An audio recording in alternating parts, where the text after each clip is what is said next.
Hi dear students, class 11th के atomic structure chapter में Heisenberg uncertainty principle के बाद क्वांटम नंबर्स के बाद आज हम बात करेंगे quantum mechanical model of hydrogen atom और क्वांटम मैकेनिक्स और quantum mechanic model. Concept of orbital का कंसेप्ट किस टाइप से आया या फिर ऑर्बिटल क्या है, and Schrodinger wave equation. Schrodinger की जो वेव इक्वेशन थी 1926 में पब्लिश हुई, उसकी क्या सिग्निफिकेंस है और किस टाइप से वो वैलिड है, इसके लिए हम डिस्कस करेंगे।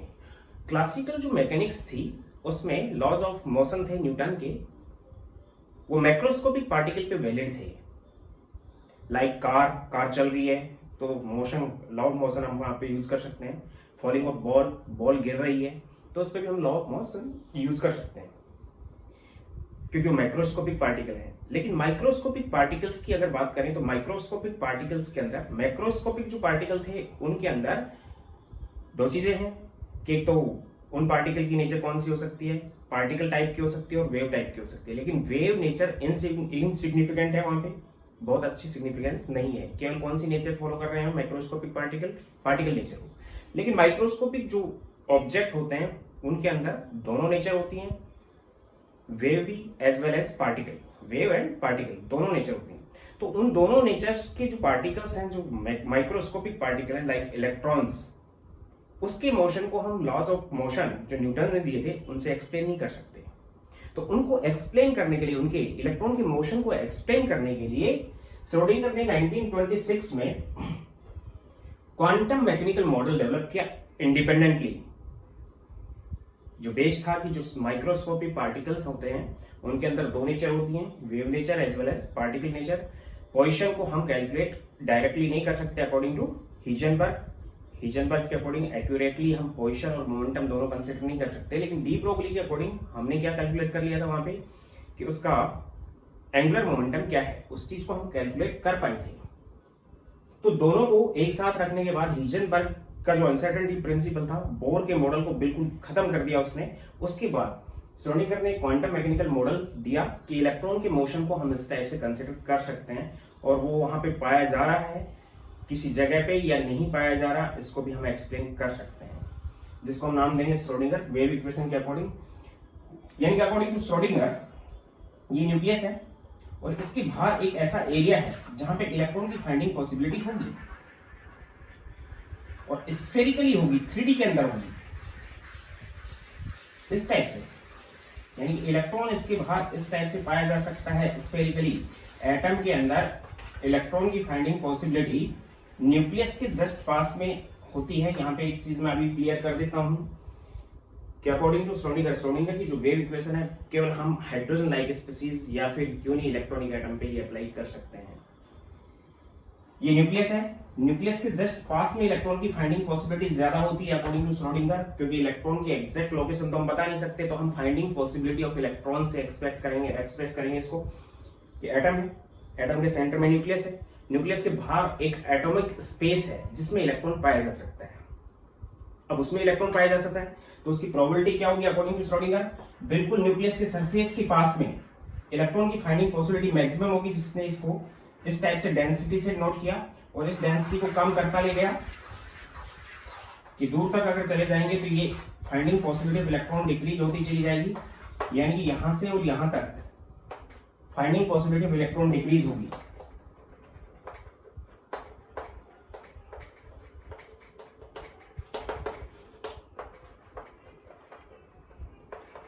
डिक्रीज्ड। और न्यूक्लियस के जस्ट सरफेस पे maximum finding possibility of electron होगी, यानी कि maximum finding possibility of electron, finding probability of electron at the surface of nucleus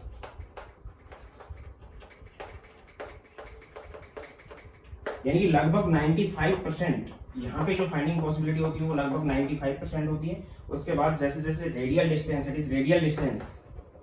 के रेडियस पे हम चलते अगर जाएंगे तो finding possibility of electron decrease होती चली जाएगी। तो यहाँ पे इसकी डेंसिटी इसने ज्यादा दी और आगे चलने पे डेंसिटी कम करता ले गया, यानी कि डेंसिटी से हम एक्सप्लेन कर सकते हैं कि फाइंडिंग पॉसिबिलिटी ऑफ इलेक्ट्रॉन क्या है, कम है या ज्यादा है। और इस डेंसिटी को इसने एक्सप्रेस किया एक नए फंक्शन से, which is called wave function.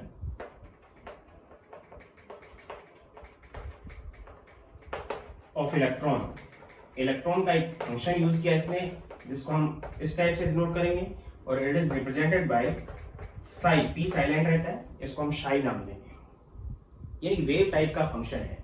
इस टाइप का जो फंक्शन है विच इज वेव फंक्शन, और इस टाइप के फंक्शन को इसने साई से एक्सप्लेन किया। यानी साई जो वेव होती है उसका एम्पलीट्यूड है, Sai is amplitude of wave.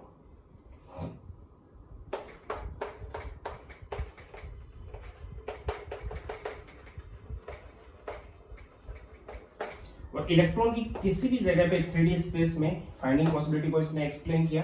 3 coordinate यहां पे यूज कर सकते हैं, एक्स, वाई एंड जेड।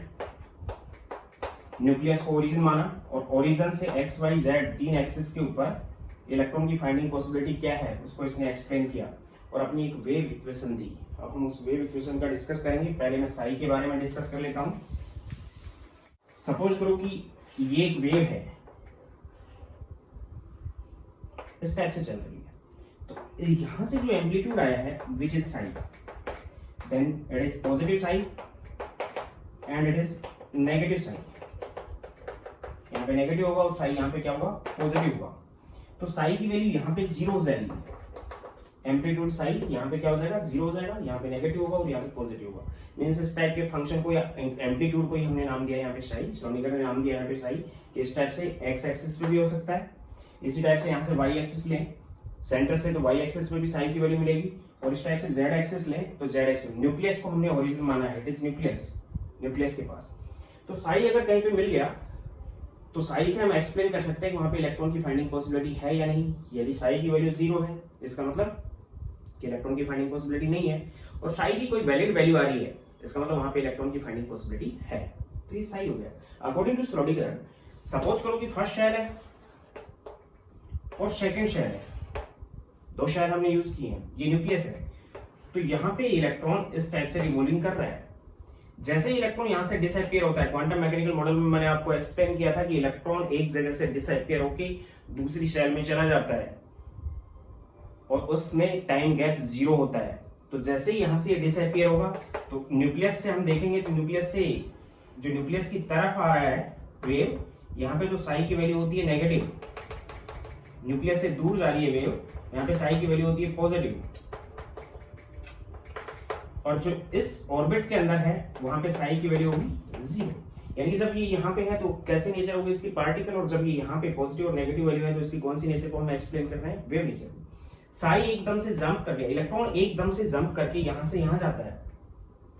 तो सपोज करो कि इलेक्ट्रॉन इस वेव फंक्शन में था, यहाँ पे साई की वैल्यू कैसी है, पॉजिटिव है, तो जैसे ही जंप करके दूसरी शेल में जाएगा तो अपने साई की वैल्यू को चेंज कर लेगा, और साई की वैल्यू कैसी हो जाएगी यहाँ पे, नेगेटिव। यानी कि इलेक्ट्रॉन जब एक सेल से दूसरी सेल में जाता है तो अपने साई के मोड को, या साई की जो साइन होता है उसका, उसको चेंज करता है, पॉजिटिव से वो नेगेटिव में चला जाता है, या फिर नेगेटिव से वो पॉजिटिव में चला जाता है। यानी कि यहां से और यहां तक की जो डिस्टेंस हुई जिसमें वो इलेक्ट्रॉन वहां से वहां चला गया, वहां पे साई की वैल्यू 0 होती है। यानी पॉजिटिव से नेगेटिव में आने के लिए पॉजिटिव है, 0 है, नेगेटिव है, 0 है, पॉजिटिव है, 0 है, नेगेटिव है, इस टाइप से चलता है।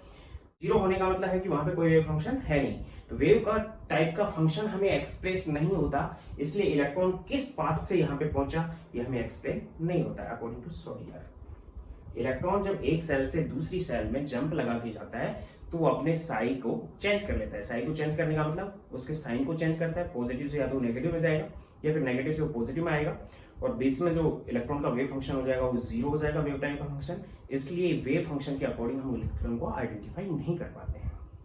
तो यहाँ पे 2 चीजें बता दी कि न्यूक्लियस के जस्ट पास में इलेक्ट्रॉन की फाइंडिंग पॉसिबिलिटी मैक्सिमम होती है। न्यूक्लियस से जैसे जैसे रेडियल डिस्टेंस बढ़ती जाती है, रेडियस पे चलते जाते हैं हम, वैसे वैसे इलेक्ट्रॉन की फाइंडिंग पॉसिबिलिटी कम होती जाती है। और एक ऐसी जगह आती है जहां पे इलेक्ट्रॉन की फाइंडिंग पॉसिबिलिटी 0 हो जाती है। जहां पे 0 हो गई वहां तक का एक एटॉमिक वॉल्यूम होता है या एटॉमिक एरिया होता है।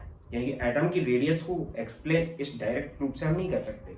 न्यूक्लियस से रेडियस डिस्टेंस पे हम चले, साई की रेगुलर हमने वैल्यूज कैलकुलेट की, जहां पे जाके 0 हुई, एक बहुत बड़ी डिस्टेंस पे जाके वो 0 होगी, वहां पे एटॉमिक एरिया है। यानी कि पार्टिकल तो माइक्रोस्कोपिक है, लेकिन एटॉमिक एरिया न्यूक्लियस के एरिया के बजाय या न्यूक्लियस के वॉल्यूम के बजाय एटॉमिक वॉल्यूम बहुत ज्यादा होता है। तो बोर का जो मॉडल था जिसमें हमने इस टाइप से एक्सप्लेन कर दिया था कि एक पाथ है और सर्कुलर पाथ है, उस टाइप से हम इसको एक्सप्रेस नहीं कर पा रहे हैं। अब हम एक्सप्रेस कर पा रहे हैं कि न्यूक्लियस के बाहर फाइंडिंग पॉसिबिलिटी डिक्रीज होती चली जाएगी 3D स्पेस में। कौन से स्पेस में? 3D स्पेस में। और न्यूक्लियस के नजदीक इलेक्ट्रॉन के पाए जाने की पॉसिबिलिटी ज्यादा होगी। अब हम बात करते हैं ऑर्बिटल की। अब यहां पे दो चीजें हैं, the values of Sai which is positive 0 और नेगेटिव, ये वैल्यूज हो सकती हैं। बट फाइंडिंग पॉसिबिलिटी जो होती है वो केवल पॉजिटिव होगी या फिर 0 हो सकती है, नेगेटिव नहीं हो सकती। इसलिए हम साई से फाइंडिंग पॉसिबिलिटी को एक्सप्लेन नहीं करते हैं। फाइंडिंग पॉसिबिलिटी ऑफ इलेक्ट्रॉन या फाइंडिंग प्रोबेबिलिटी ऑफ इलेक्ट्रॉन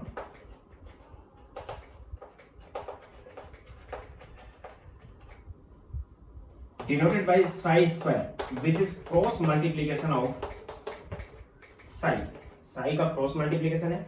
अगर ये नेगेटिव वैल्यू है तो भी psi स्क्वायर की वैल्यू पॉजिटिव होगी, अगर ये 0 वैल्यू है तो psi स्क्वायर की वैल्यू 0 होगी। अगर ये दोनों पॉजिटिव है तो psi स्क्वायर की वैल्यू कैसे रहेगी? पॉजिटिव रहेगी। यानी psi की स्क्वायर की वैल्यू हमेशा ही पॉजिटिव या फिर 0 हो सकती है। तो हम psi स्क्वायर से एक्सप्लेन करते हैं फाइंडिंग पॉसिबिलिटी को। और psi क्या है? वेव टाइप का फंक्शन है, इस टाइप का फंक्शन है which is amplitude. psi square आपको मैंने पहले बता रखा है, जो इंटेंसिटी होती है किसी भी वेव की वो डायरेक्टली प्रोपोर्शनल होती है उसके एम्पलीट्यूड स्क्वायर के। यानी कि इलेक्ट्रॉन की फाइंडिंग पॉसिबिलिटी को हमने यहाँ पे इंटेंसिटी यूज किया है, इंटेंसिटी ऑफ फाइंडिंग इलेक्ट्रॉन।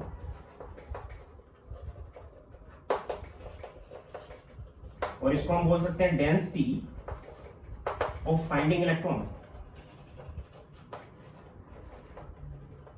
यानी साई की वैल्यू तो क्या होती है? पॉजिटिव, 0 और नेगेटिव होती है। साई स्क्वायर की वैल्यू पॉजिटिव और 0 हो सकती है, कभी भी नेगेटिव नहीं होगी। यानी कोई चीज मिल गई, फाइंडिंग पॉसिबिलिटी है, मिल गई तो पॉजिटिव वैल्यू है, नहीं मिली तो 0 है, नेगेटिव फाइंडिंग पॉसिबिलिटी नहीं हो सकती। इसलिए हम इसको साई स्क्वायर से, इंटेंसिटी से एक्सप्लेन कर रहे हैं, क्योंकि एम्पलीट्यूड है यहाँ पे साई, इसके स्क्वायर के डायरेक्टली प्रोपोर्शनल होगी। तो psi square is equal to psi cross Sai.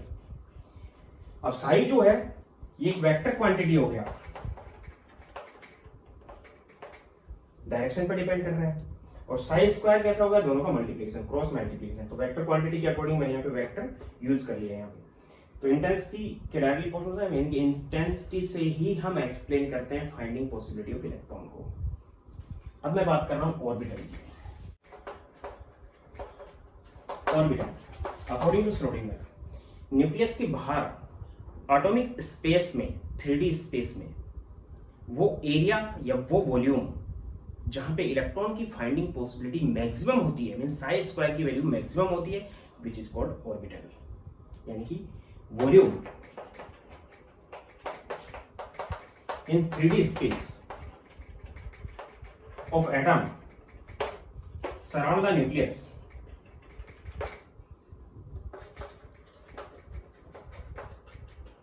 at which finding possibility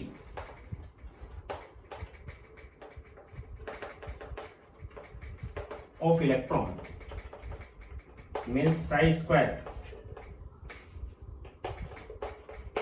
is maximum is called orbital। उसको हम नाम देते हैं ऑर्बिटल। न्यूक्लियस के बाहर का वो वॉल्यूम जहां पे 3D वॉल्यूम, न्यूक्लियस के बाहर एक एटम का स्पेस बना हुआ है, उसमें इलेक्ट्रॉन का क्लाउड होगा, जहां पे भी इलेक्ट्रॉन का क्लाउड मीन्स बादल के टाइप बन जाएगा, उस क्लाउड को ही हम नाम दे रहे हैं ऑर्बिटल। और वो 3D स्पेस में प्रेजेंट होता है जहां पे साई स्क्वायर की वैल्यू मैक्सिमम होती है। साई स्क्वायर की वैल्यू जहां पे मैक्सिमम है वो ऑर्बिटल है। साई स्क्वायर की वैल्यू जहां पे 0 है वहां पे इलेक्ट्रॉन की फाइंडिंग पॉसिबिलिटी 0 हो गई, और उस जगह को हम नाम देते हैं नोड, जो मैं आगे डिस्कस करूंगा। ठीक ही था। अब हम बात कर रहे हैं, डिस्कस कर रहे हैं श्रोडिंगर वेव इक्वेशन पे।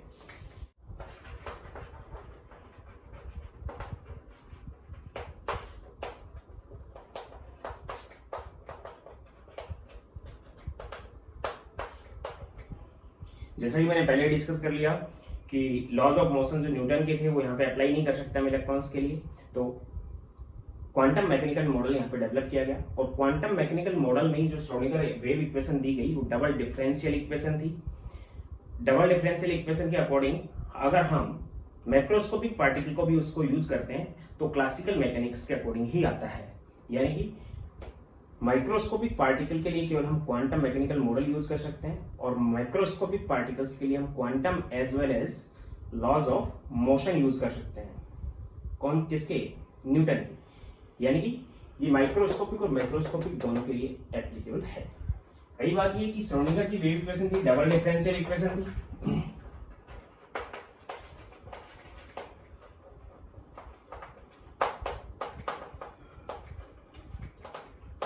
श्रोडिंगर ने जो अपने डेवलपमेंट किए, जो पोस्टुलेट्स यूज किए, वही डी ब्रोगली वेवलेंथ या डी ब्रोगली की जो हाइपोथेसिस थी उसके अकॉर्डिंग, ड्यूअल नेचर के according, as well as Heisenberg की जो अनसर्टेनिटी प्रिंसिपल था। यानी कि यहाँ पे हम हीजनबर्ग अनसर्टेनिटी प्रिंसिपल को यूज कर सकते हैं, डी ब्रोगली इक्वेशन को भी यहाँ पे हम यूज कर सकते हैं। तो उसके अकॉर्डिंग एक इक्वेशन इसने डेवलप की, डबल डिफरेंशियल इक्वेशन थी। इक्वेशन लाया कहां से? इसने बताया कि जो इलेक्ट्रॉन है वो एक स्टेशनरी वेव की तरह बिहेव करता है। इलेक्ट्रॉन बिहेव लाइक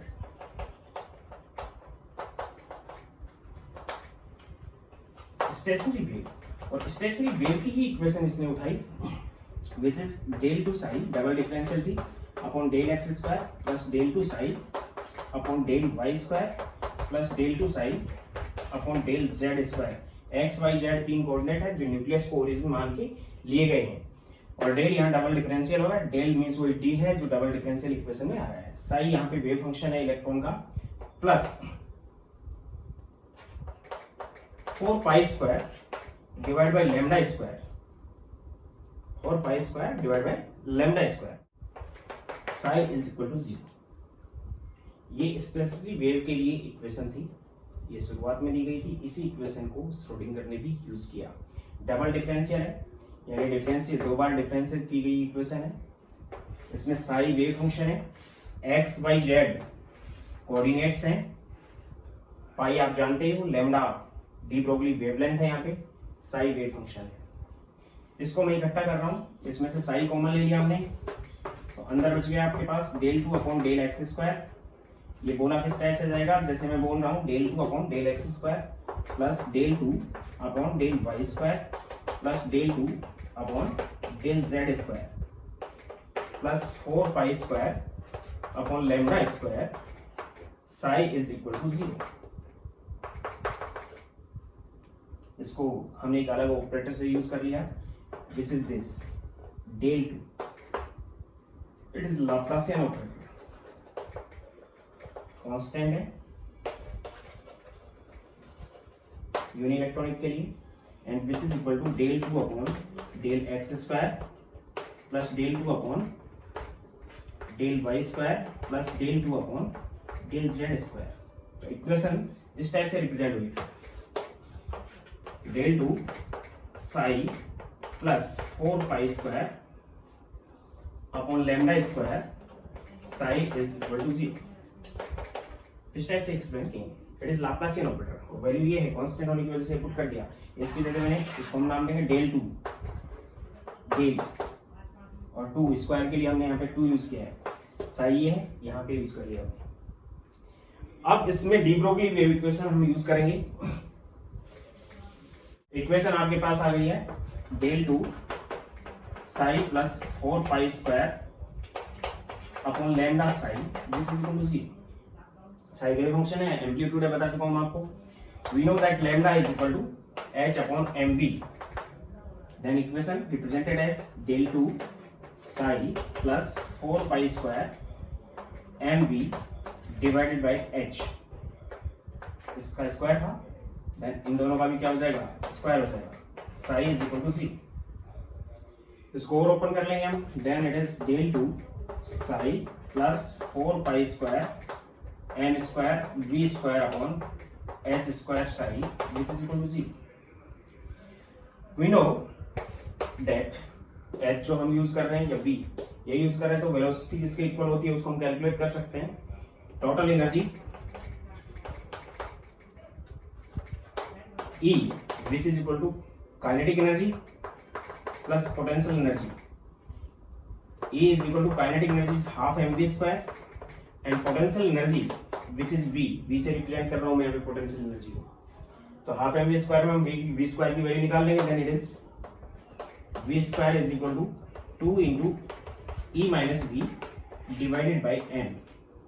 यहाँ पे पुट कर देंगे इस वैल्यू को। Then del two psi plus 4 pi square m square into v square की जगह पुट कर दिया हमने। क्या आ जाएगा 2 into e minus v divided by m divided by h square psi is equal to 0। ये इक्वेशन आ गई। एम से एक एम कैंसिल हो जाएगा और इसको ओपन कर देंगे हम। देन इक्वेशन आ जाएगी आपके पास ये del two psi plus 4 multiply by 2 8 pi square m upon h square e minus v psi is equal to 0। ये श्रोडिंगर लाप्लासियन इक्वेशन है।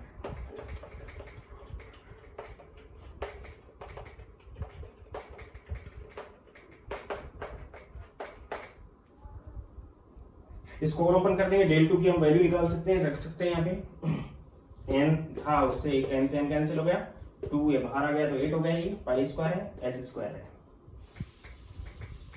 यानी फाइनली डेल टू की हम वैल्यू अगर इसमें पुट कर देते हैं तो आ जाएगा del two psi upon del x square plus del two psi upon del y square plus del two psi upon del z square plus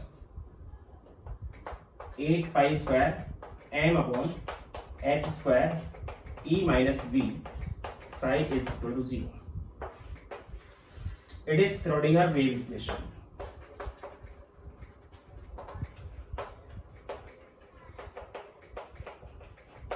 ये श्रोडिंगर की वेव इक्वेशन है जो कि यूनि इलेक्ट्रॉनिक एटम के लिए एप्लीकेबल है। Hydrogen के लिए अगर हम लेंगे तो टोटल एनर्जी तो ही रहेगी। अब इसमें क्या क्या है वो मैं आपको बता देता हूं। X y and z are cartesian coordinate.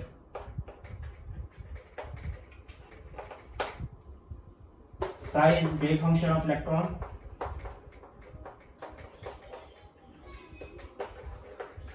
Sai यहाँ पे इलेक्ट्रॉन का वेव फंक्शन है। एंड पाई आप जानते हो 22/7 होता है। E total energy of electron है। इलेक्ट्रॉन की नेट एनर्जी है। V potential energy of electron है जो पुट किया है वी।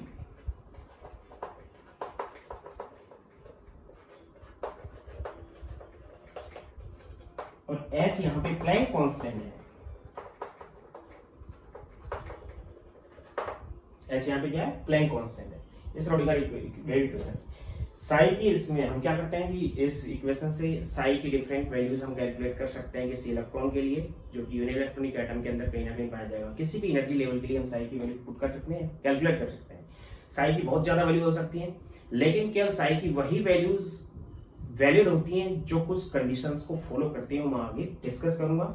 इसके बाद इसी इक्वेशन को हम इस टाइप से रिप्रेजेंट करें, जैसे ये रिप्रेजेंटेशन है इक्वेशन का। इसी को हम और आगे ओपन कर रहे हैं। यहाँ आपको मैंने बता रखा है कि h upon 2 pi which is equal to h cross. h upon 2 pi किसके इक्वल होता है? h क्रॉस के। Then h cross square which is equal to h square upon 4 pi square. तो h square upon 4 pi square की जगह में h cross square use कर रहा हूं यहाँ पे। Then it is del two psi plus 8 की जगह मैंने पुट कर दिया क्या? 2 into 4 pi square m upon h square e minus v psi is equal to 0।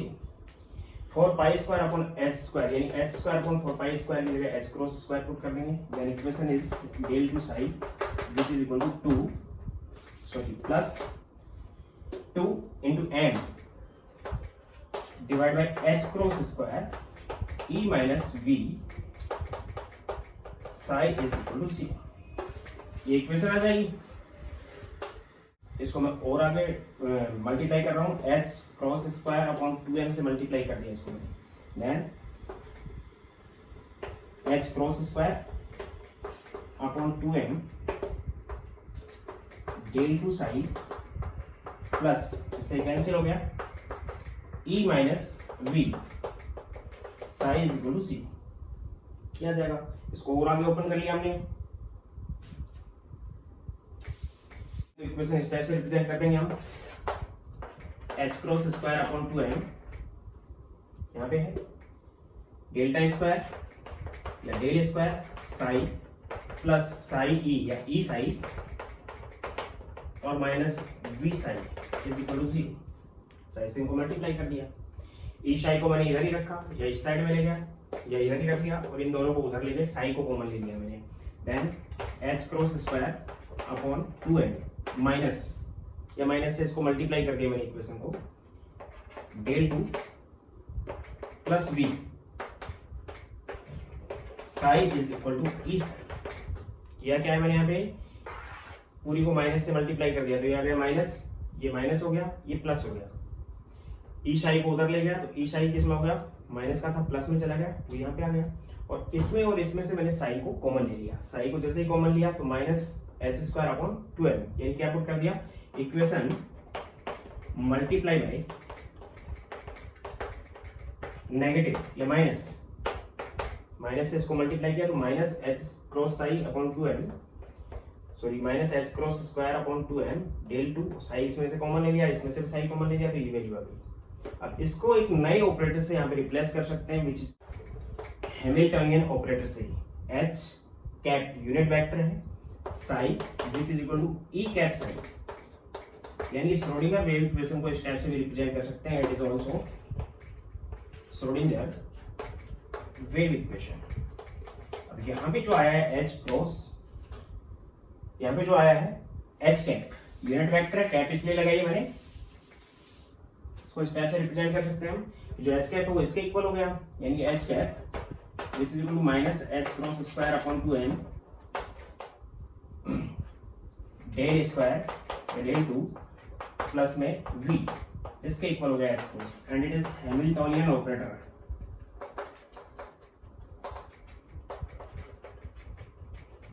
ये हैमिल्टनियन ऑपरेटर है जो यहाँ पे यूज हो रहा है and Hamiltonian operator is related with net energy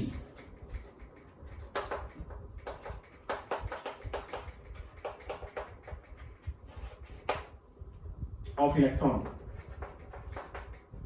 की टोटल एनर्जी पे डिपेंड करता है which is equal to kinetic energy plus में potential energy and kinetic energy को मैं यहाँ पे T से नोट कर रहा हूँ T कैप से और पोटेंशियल एनर्जी को नोट कर रहा हूँ V कैप से यानी कि Hamiltonian operator T cap plus V cap के इक्वल होता है। कैप यूनिट वेक्टर के लिए यूज किया गया है तो इसको हम ये लिख सकते हैं इक्वेशन को कि t cap plus v cap psi is equal to e psi total energy के इक्वल होती है तो इस टाइप से रिप्रेजेंट कर सकते हैं।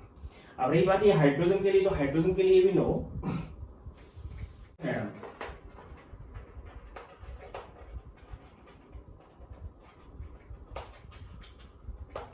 हाइड्रोजन एटम के केस में जो पोटेंशियल एनर्जी होती है जिसको हमने यहाँ पे V से पुट किया है which is equal to minus z square upon r और which is minus e square upon r. In case of hydrogen Z is 1,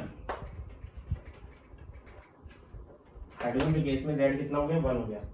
तो अकॉर्डिंग टू श्रोडिंगर इक्वेशन यानी हाइड्रोजन के लिए श्रोडिंगर इक्वेशन को हम इस टाइप से पुट कर सकते हैं del two psi upon del x square plus del two psi upon del y square plus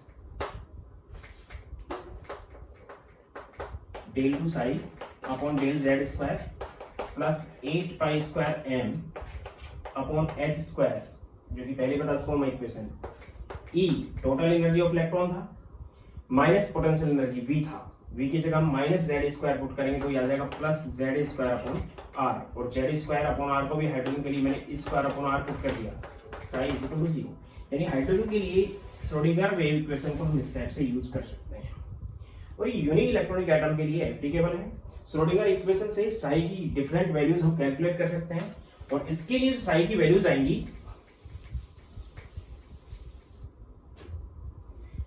principal quantum number azimuthal quantum number और मैग्नेटिक क्वांटम नंबर, तीनों क्वांटम नंबर्स हम श्रोडिंगर इक्वेशन से calculate कर सकते हैं, लेकिन fourth quantum number spin quantum number को इससे एक्सप्लेन नहीं कर सकते।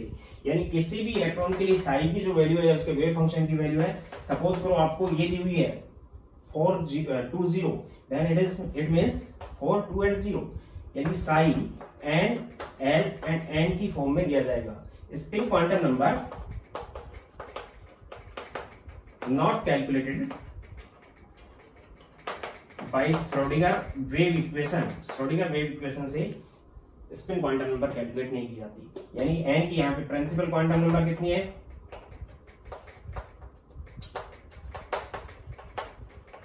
Which is 4, azimuthal quantum number कितनी है, which is 2, and magnetic quantum number this is 0। अगर साई इस टाइप से दिया हुआ आपको, Sai is 321, then it means principal quantum number is 3, azimuthal quantum number is 2 and magnetic quantum number which is 1। यानी कि साई की जो तीन वैल्यूज दी हुई होती हैं वो किसके लिए होती हैं, इलेक्ट्रॉन के प्रिंसिपल क्वांटम नंबर से रिलेटेड होती है, एजीमुथल क्वांटम नंबर से रिलेटेड होती है, और मैग्नेटिक से। स्पिन क्वांटम नंबर को हम यहाँ पे कैलकुलेट नहीं कर सकते हैं, और केवल यूनि इलेक्ट्रॉनिक एटम के लिए ही हम श्रोडिंगर वेव इक्वेशन को अप्लाई कर सकते हैं। यानी कहने का मतलब है कि एक आइडिया आया यहाँ पे कि न्यूक्लियस के बाहर के स्पेस में इलेक्ट्रॉन की फाइंडिंग पॉसिबिलिटी के बेस पे हम बता सकते हैं कि वो एक ऐसे वॉल्यूम में रह रहा है या ऐसे एरियाज में रह रहा है जिसको हम ऑर्बिटल नाम दे रहे हैं। अब यहाँ पर श्रोडिंगर वेव इक्वेशन एक मैथमेटिकल वेव इक्वेशन थी जिससे हम बहुत चीजें एक्सप्लेन कर सकते हैं। यहाँ पे हम साई की डिफरेंट टाइप की बहुत सी वैल्यूज कैलकुलेट कर सकते हैं, लेकिन साई की बहुत सी वैल्यूज में सभी वैल्यूज वैलिड नहीं होती हैं। वो वैल्यूज जो साई के लिए वैलिड हैं उनको हम नाम दे रहे हैं आइजन वैल्यूज और आइजन फंक्शंस, और उन्हें ही हम यूज करते हैं। यानी श्रोडिंगर वेव इक्वेशन में मैं यहाँ पे एक्सप्लेन कर सकता हूं कि the valid values of Sai which follow some conditions,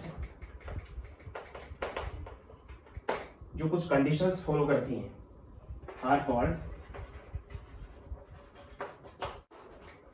eigen functions. उनको हम नाम देंगे eigen function. And E means energy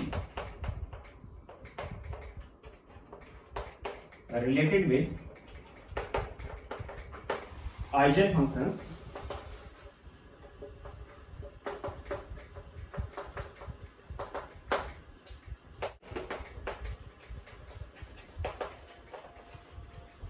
eigen value, इसको नाम देंगे eigen value.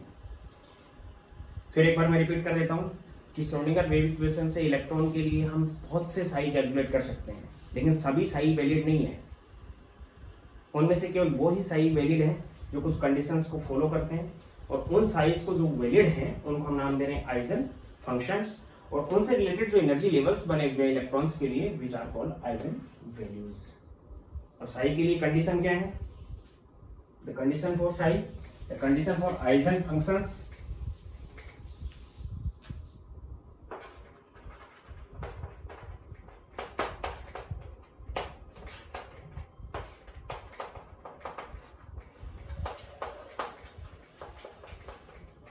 conditions for Eisen functions. Number first, psi must be single valued.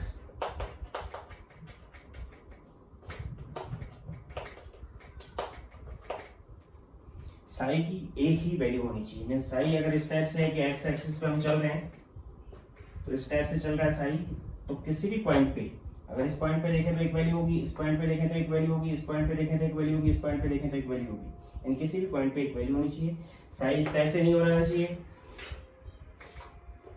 Wave का function इस type से नहीं होना चाहिए कि इस टाइप से चला और यहीं घूम गया और इस टाइप से चला, यानी कि एक ही पॉइंट पे इसकी कई वैल्यूज हैं, यानी कि वैलिड नहीं है। अगर इस पॉइंट पे हम देखें तो इसकी बहुत सी वैल्यूज मिल गई, यानी एक पॉइंट पे केवल एक ही वैल्यू होनी चाहिए। Sai must be single valued, single valued होना चाहिए। Second, psi must always be finite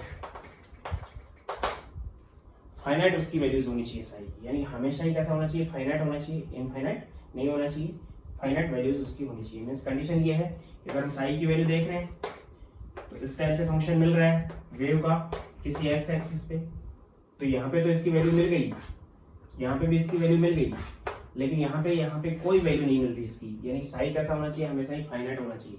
क्योंकि अगर साई फाइनाइट नहीं रहेगा तो हीजनबर्ग अनसर्टेनिटी प्रिंसिपल यहाँ पे फॉलो नहीं होगा, यानी इनफाइनाइट कंडीशन आ जाएगी तो इनफाइनाइट साई की वैल्यू अगर इनफाइनाइट हो गई, ऊपर चला गया तो इनफाइनाइट होगी, तो इनफाइनाइट अगर साई की वैल्यूज हो जाती हैं तो उस कंडीशन में कैसी कंडीशन होगी, इनफाइनाइट वैल्यूज में हीजनबर्ग अनसर्टेनिटी प्रिंसिपल फॉलो नहीं होगा। हम उसकी पोजीशन को एक्सप्रेस कर सकते हैं कि इलेक्ट्रॉन की पोजीशन क्या है, इसलिए साई की जो वैल्यूज हैं वो हमेशा ही कैसी होनी चाहिए, फाइनाइट, यानी कि इस टाइप से होनी चाहिए।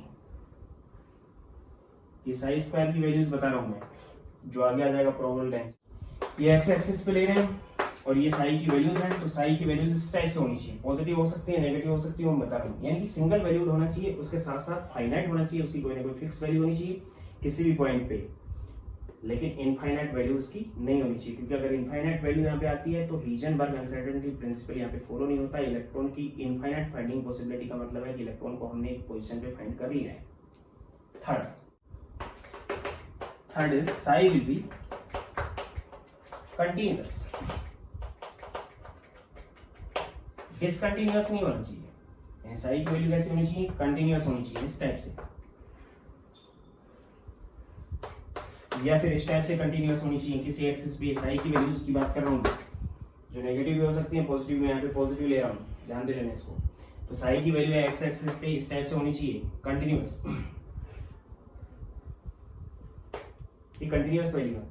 और ये डिसकंटिन्यूअस वैल्यू है, इस टाइप से साई नहीं होना चाहिए कि यहाँ से यहाँ तक आ गया और फिर यहाँ से स्टार्ट हो और यहाँ पे आ गया, यानी डिसकंटिन्यूअस हो गया, यहाँ पे कोई वैल्यू नहीं है साई की, तो साई की इस टाइप की वैल्यूज नहीं होनी चाहिए, discontinuous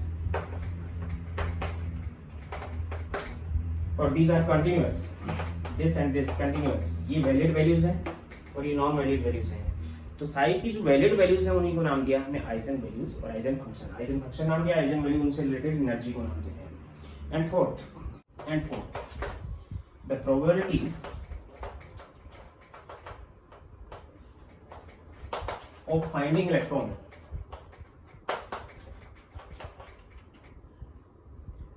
from minus infinite to plus infinite, minus infinite to plus infinite in space of atom